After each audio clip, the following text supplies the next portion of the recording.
ওই একটা গান আছে না, मैंने तेरी यादों की जुल्फों में रखा है फूल।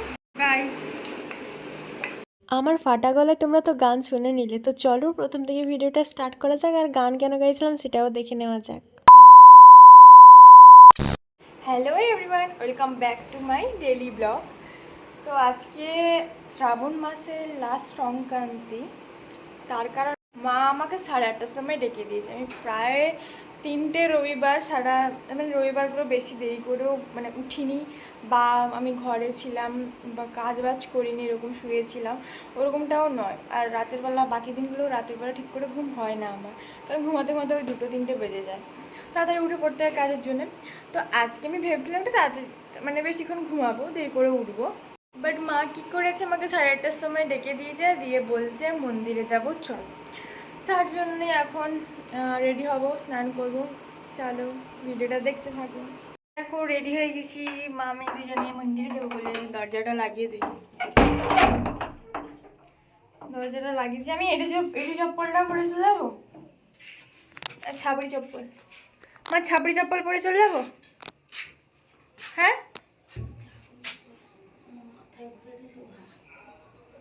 মায়ের একটা 10 টাকাওয়ালা হার হারিয়ে গেছে, সেটা নিয়ে 150 টাকা মানে 150 টাকাওয়ালা হার হারিয়ে গেছে। সেটা খানিকটা সোনার মতো, আমার মায়ের সোনার হার ছিল, বাট হারিয়ে দিয়েছে, কোথায় ফেলে হারিয়ে দিয়েছে, সেই নিয়ে চিন্তা। চাবি লাগাও, চাবি কই?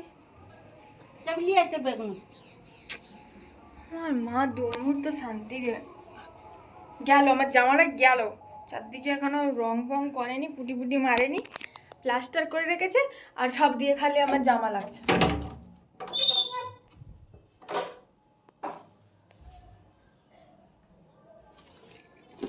এত চুল উঠছে আমার গাইস, কি বলবো। চাবি কোথায় ফেলে দিয়েছি। মা বেলপাতা তুলছে, এখানটায় অনেক পাতা হয়েছে। আমি 2টা হেল্প করে দেবো তোমার? তোমাকে হেল্প করতে হবে, আমি যতক্ষণ একটা বেলপাতা তুলবো ততক্ষণ আমার 50টা বেলপাতা তোলা হয়ে যাবে।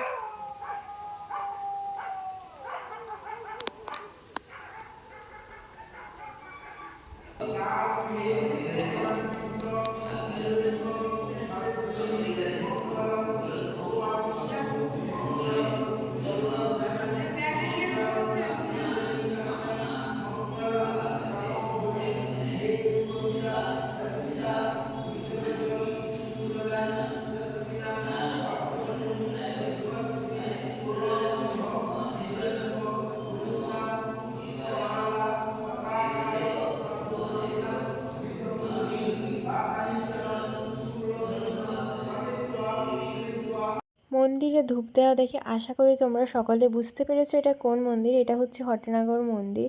আমি সবসময় বাবাকে খুব মানি, মানে ভোলেনাথকে খুবই মানি, আর আমি এটাও বিশ্বাস করি হট্টনাগর মন্দির খুব জাগ্রত মন্দির।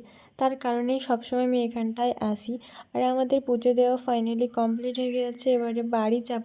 আর বাড়ি যাওয়ার সময় দাদুকে ফোন করলাম, দাদুর আসতে একটু লেট হবে বলে আমি বসে গেলাম মুড়ি খেতে, কারণ আমার খুব খিদে পেয়েছিল। তারপরে খাওয়া দাওয়া কমপ্লিট হওয়ার পরে চলে গেলাম একটু দই দোকানে দই আনতে। দই নিলাম, 3জনের 3টে আইসক্রিম নিলাম, স্নান করে গেছিলাম। তারপর বাড়ির কাছেই এসেছি, 5-6টা বাড়ি আছে বাকি। এত জোরে বৃষ্টি এসে কী করবো খুঁজে পাচ্ছি না, দাঁড়িয়েছিলাম অনেকক্ষণ, ঠিক আছে, বৃষ্টি কমছিলই না। তারপরে এই যে পুরো ভিজে গেছি, এবারে আবার স্নান করতে হবে, স্নান করেছিলাম আবার স্নান করতে হবে।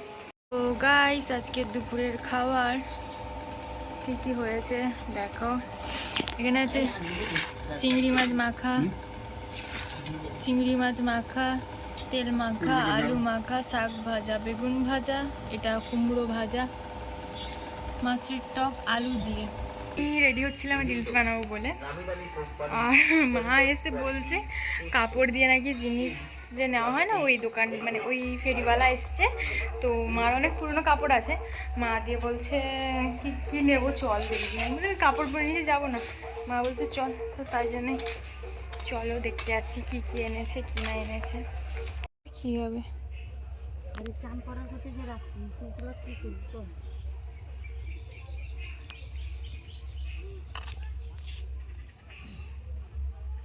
বালতি দিল।